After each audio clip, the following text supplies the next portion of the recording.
চুরি করে ইঞ্জেকশন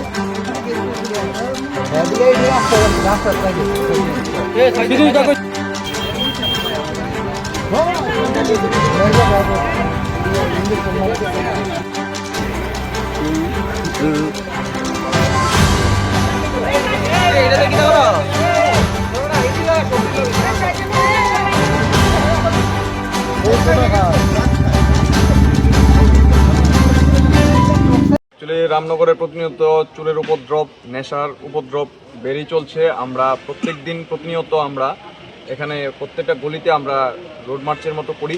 তা আজকে আমাদের এখানে প্রত্যেকটি বাড়ি থেকে 2-3টে বাড়ি থেকে চুরি হয়েছে।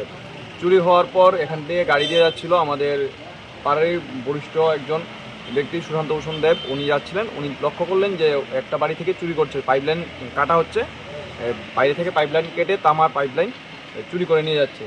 তৎক্ষণাৎ উনি গাড়ি সাইড করে পার্কিং করে যখন দেখলেন, যে ওকে জিজ্ঞেস করলেন যে কিরে কী করছিস, তখন দেখা গেল ওর কাছে কিছু ইনস্ট্রুমেন্ট যেগুলো দিয়ে নেশা জাতীয় দ্রব্য।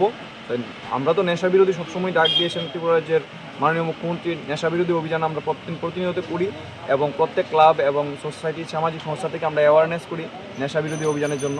তো এখানে দেখা যাচ্ছে ও নেশা করার জন্য বা নেশার যে আসক্তি সেটা মেটানোর জন্য ও চুরি করছে।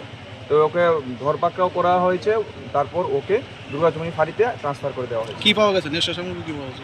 কিছু ইনসুলিন পাওয়া গেছে, প্লাস করে কিছু কৌটা জাতীয় জিনিস পাওয়া গেছে, সিরিজ পাওয়া গেছে। কতজনকে আটক করেছে? এখানে একজনকে আটক করা হয়েছে। ওদের একটা বড় গ্যাং আছে, যেটা প্রত্যেকটা রামনগরের প্রত্যেকটা ফ্ল্যাটে ঢুকে ওরা প্রতিনিয়ত চুরের উপর বের চলছে। সামনের দিনে কি পদক্ষেপ থাকবে? আমাদের অ্যাওয়ারনেস প্রতিনিয়ত জারি আছে। তারই ফলস্বরূপ আমরা সতর্ক, রামনগরের যুবকরা সবাই আমরা সতর্ক। তাই আমরা প্রতিনিয়ত প্রত্যেকটা মেথড থেকে শুরু করে বাই রোডগুলো আমরা প্রতিনিয়ত লক্ষ্য রাখি এবং যেখানে অন্যায় দেখছি আমরা প্রতিবাদ গড়ে তুলছি। আমার নাম পিনাকি চক্রবর্তী, আমি মুক্তি সংঘ ক্লাবের সেক্রেটারি।